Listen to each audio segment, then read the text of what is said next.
Hi guys, welcome back to another video. Today what we're going to be doing is reacting to 15 unusual sports that exist. Sports that don't get the attention and fanfare they deserve. Some are dangerous and others are just plain bizarre.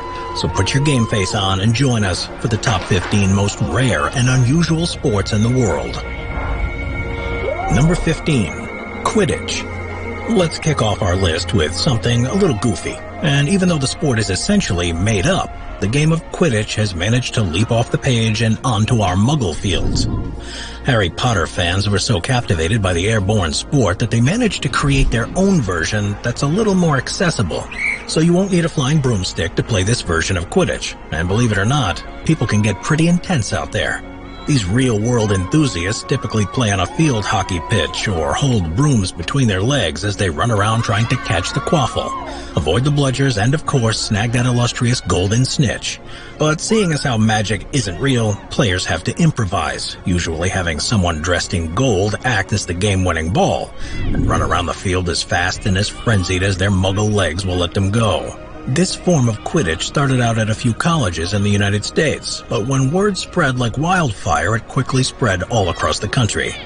All of these games, though, are intramural, so don't expect to see it officially recognized anytime soon. Sometimes it's just about having fun. Number 14. Sepak Takraw. Unless you're from Southeast Asia, or at least have spent a good amount of time there, chances are you've never heard of this wild sport before. Sepak Takraw is like volleyball, except the athletes can only use their feet, knees, shoulders, and head to launch the ball over the net. Because of these rules, the game is also fittingly known as kick volleyball. And if you think this sport looks tough, you're right. It's not the type of game you're going to find children playing at recess, because the amount of athleticism required in Sepak Takraw is astounding. Players are constantly launching themselves high into the air to get their unique woven rattan ball over the net. It also requires a great deal of accuracy to earn a point. It's no easy feat to perfectly aim a ball just using about anything but your hands. These strong yet nimble players manage to pull it off. Sepak Takraw officially kicked off in 1945, and it wasn't until the mid-1980s that United States teams entered the fray, albeit they have a tendency to lose quite badly. Number 13. Tuna tossing. Some sports also allow us to show off just how strong we are, and sometimes tuna tossing is the perfect way to do that. Tuna tossing began in South Australia, in the small fishing community of Port Lincoln. Whether they came up with the idea because they were bored or had too much tuna is anybody's guess, but the stories say that it was inspired by the local fishermen tossing their catch onto their trucks with such force that they decided to make it an attraction at a local festival.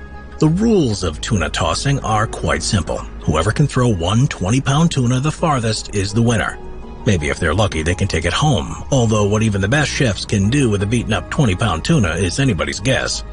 The festival and sport are still going on to this day, but officials have found a way to keep things a little cleaner, and maybe even some tuna in the process by having the participants chuck around a giant rubber fish instead. Number 12. Toe wrestling. There's Greco-Roman wrestling, there's arm and even thumb wrestling, but toe wrestling? Yeah, you heard that right. Toe wrestling isn't all that different from arm wrestling. Only this time around, players are doing their best to pin their opponent's toes for 3 seconds. And if you're competing in this unusual sport, you better have cleaned your feet and cut your toenails, because if you haven't been able to figure it out already, this one is done barefoot. Players have to alternate between their left and right feet over 3 rounds in this winner-take-all style event. Men and women are put in separate divisions, but there are no weight classes here, so the bigger the foot, the better the chances of quite literally crushing the competition. And for those with a true competitive spirit, the World Toe Wrestling Championship has been crowning winners for the last 5 decades. Number 11. Hot dog eating contest.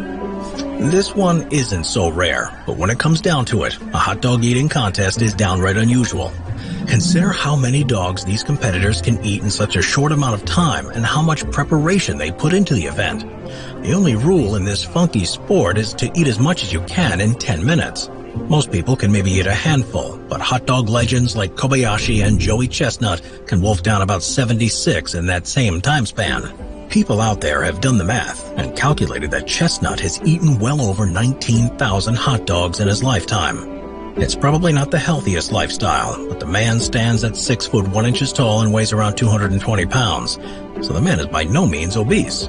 And Kobayashi is just 5 foot 8 inches tall, and despite some yo-yoing, weighs about 130 pounds.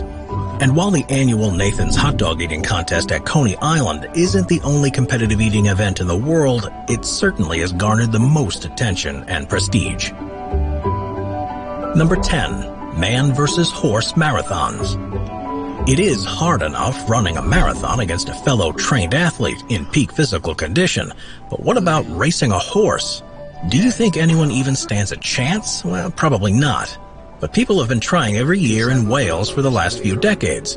It all started out in a pub in 1979, when Gordon Green and Glyn Jones argued over who would win in a marathon between a horse and a man.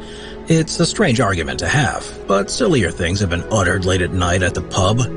Ever since then, the annual 22-mile marathon is held in Welshtown, Wales, where men and horses pony up to see who's the fastest. And the marathon can be a bit treacherous, with all the participants traversing through rough field terrain and the occasional small stream. And of course, there's a jockey riding and guiding the horse along the course. If someone does manage to beat the horse, then they win a hefty cash prize of $40,000. And believe it or not, 2 men have managed to walk away with the prize money already. Number 9. Wife carrying. There are some sports out there that really don't leave their small towns, and wife carrying sounds like it's one of those traditions. Wife carrying has somehow managed to gain some global appeal. The unusual sport's origins began in Finland with the 19th century local legend of Ronkainen the robber. The story says that Ronkainen and his group of robbers lived in the forest and would sneak into towns to steal food and women. The women were slung over the gang members' shoulders and hauled off back into the forest. Whether or not the legend is true doesn't really matter at this point, because wife carrying is here to stay. The rules are quite simple. Men carry a woman through an obstacle course, and whoever has the fastest time is the winner. There are apparently different ways to carry your wife too. There's the classic piggyback, the fireman's carry, and then the Estonian style, where she's upside down with her legs over his neck and shoulders. Hey, whatever works. The Wife Carrying World Championship is held every year and welcomes state champions from Great Britain, Australia, Germany, Estonia, and even the United States. Number 8. Bog snorkeling. Sometimes sports can get a little dirty. American football is played rain or shine, sleet or snow, and you of course run the risk of getting sandy when you play some beach volleyball. But what about playing in a bog? Well, that's exactly what bog snorkeling is. And while you may not be rolling around the mud and gunk, participants are certainly getting down and dirty in there. Another odd sport with roots in a Welsh town, the bog snorkelers are decked out in their flippers and snorkeling gear and have to complete 2 lengths of the 60-yard trench. It may sound easy, but to make it harder, you're not allowed to use your hands. Feet only. Couple that with the fact that you're neck deep in bog water and trying to keep it out of your mouth, and you're actually looking at one tough sport, no matter how silly it may look to the untrained eye. And every year in the town of Llanrtyd Wells, Wales, you can check out the World Bog Snorkeling Championships and see just how it's done down there. Number 7. Extreme ironing.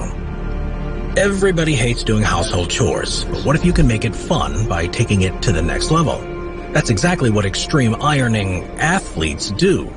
This extreme sport involves the participants packing up their wrinkly clothes, ironing board, and iron and hauling them to the most remote or dangerous location they can find. And from there, they get to ironing. Extreme ironing manages to mix extreme outdoor activities and boring chores to produce something fun, no matter how unusual it may be. It's a great way to get people out of the house, and perhaps even a better way to get those shirts pressed just right. Some of the most notable performances were done after a tough rock climb, in forests, on a canoe, on top of statues, underwater, and even while skiing and parachuting. And you can either iron on your own or with a small team. The sport has a governing body called the Extreme Ironing Bureau that's always accepting new athletes for this different kind of Iron Man. Number 6. Cheese rolling. The first ever recorded cheese race happened back in 1826, but even that account said that this has been going on for even longer. The annual Cooper's Hill Cheese Rolling and Wake event takes place in Gloucester, England. The rules are pretty simple. A 9-pound Gloucester double cheese round is sent rolling down a 200-yard-long hill. The hill is so steep that if you're standing at the top, you can't even see the slope. But the weight of the cheese round combined with the slope makes the round travel at a top speed of 70 miles an hour, which can be pretty dangerous for the spectators standing at the bottom of the hill. Their only advice is to duck when that thing gets close, because it can easily turn you into head cheese. The participants wait at the top and the cheese is given a head start, but once that thing starts rolling, that's when the bodies start flying. Everyone runs down the hill as fast as they can, but the hill is so treacherous that they mostly fall, roll, and tumble. This sport is actually incredibly dangerous for everyone involved, and injury is very, very common. But the winner gets not just the bragging rights, but the cheese round too. And perhaps the funkiest part of the Cooper Hill cheese rolling and wake is that it's put on each year by the local Cheese Rollers pub. Number 5. Unicycle hockey. Hockey is a pretty tough sport. First, you have to be a great skater, you've got to be nimble and all of that equipment, and then there's the body checking and the occasional fist fight. And the completely unrelated sport of unicycling is tough in its own right as well. Staying balanced high up in the air ain't no easy feat, and that's if you can even get on the thing without cracking open your skull. But what if someone was crazy enough to combine the two activities? Well, that's exactly what people did when they created the unusual yet aptly named sport of unicycle hockey. You don't need to be a rocket scientist to figure out just what goes on here. Players get on their unicycles, grab a hockey stick, and go to town. There are 5 players per team, and the biggest rule here is that both feet must be on the unicycle at all times. The arena is set up pretty similarly to an ice hockey rink, and the goals are placed so that players can ride behind them as well. This is another rare sport that manages to have a governing body, the International Unicycling Federation. Number 4. Competitive worm charming. Worm charming, also known as worm fiddling and worm grunting, is a method of extracting worms from the ground. The worms are usually used for fishing or to collect bait, sometimes maybe even to make compost. Worms are sensitive to vibrations in the soil because it typically means a mole or other subterranean predator is closing in and looking to make a meal of them. So when someone goes out worm charming, they vibrate the soil to scare the worms and bring them to the surface. But in certain more rural parts of the world, people have managed to turn this into a sport. Enter the world of competitive worm charming. All the participants have to do is lure as many earthworms out of the ground as they can in their allotted area within a specific time. There are a handful of techniques that get these creepy crawlies up to the surface, but the most common, most accessible, and most popular is to just tap the ground rhythmically until the worms start showing up. Teams will consist of the charmer, catcher, and counter, and these slimy competitions are held from Texas to Ontario to Cheshire. Number 3. Pumpkin chunkin'. Pumpkin chucking is a pretty simple sport, but how it's done, maybe not so much. Participants bring their homemade slingshots, catapults, trebuchets, and even cannons and load them up with a big old pumpkin and let her rip. This sport happens in the fall when pumpkins are in season in the United States and is put on by the World Championship Pumpkin Chunkin' Association.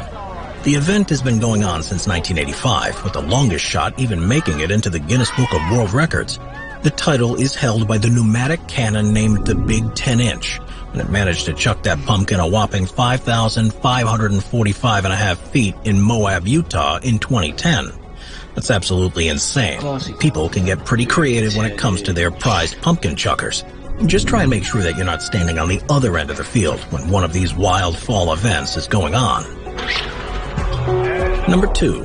Caber tossing. Typically, a part of the spring and summer Scottish Highland Games, caber tossing requires a serious amount of strength to pull off. This sport may look a bit unorthodox to the global community, but it's remained a great Scottish pastime. This sport involves the eponymous tosser to, well, toss a large tapered pole called the caber. The caber is usually made of a larch tree, so you can really think of caber tossing as tree throwing. The cabers are usually 16 to 20 feet tall and can weigh anywhere from 90 to 150 pounds, so the weak need not apply. But how does a sport like this even come about? Well, it's said that it started when the folks were throwing logs across narrow chasms to make footbridges and lumberjacks tossing logs into streams. Eventually, the Scottish lumberjacks wanted to see who the biggest and strongest was, and around the 16th century, caber tossing was born. Number 1. Gurning contests. A gurn is an English term meaning an extremely distorted and all-around goofy-looking facial expression. When we were kids, and even when we're fun-loving adults, we probably making gurns all the time. And at school, some kids may want to see who can make the silliest face. But what happens when adults want to take it to the next level? Well, then you've got yourself an official gurning contest on your hands. Gurning contests are a British tradition where participants compete to see who can pull off the most distorted facial expression possible. Of course, it sounds silly, but some people are surprisingly able to make some funky faces. Part of the tradition also involves making the face while sticking your head through a horse collar in what's known as gurning through a braffen. The World Gurning Championships have taken place every year since at least 1852. No one really knows how it was started, but what is known is that the best gurners are people without teeth, since they have more room to move and distort their jaws. But the sport even has 2 top all-stars, Tommy Mattinson, who won the men's world title 15 times, and Ann Woods, who won the women's world title an amazing 28 times. Watch our binge-watching playlist if you... Guys, thank you for watching. Don't forget to like and subscribe. Now it's the weirdest spots in the world. And I'll see you all in the next one. Bye.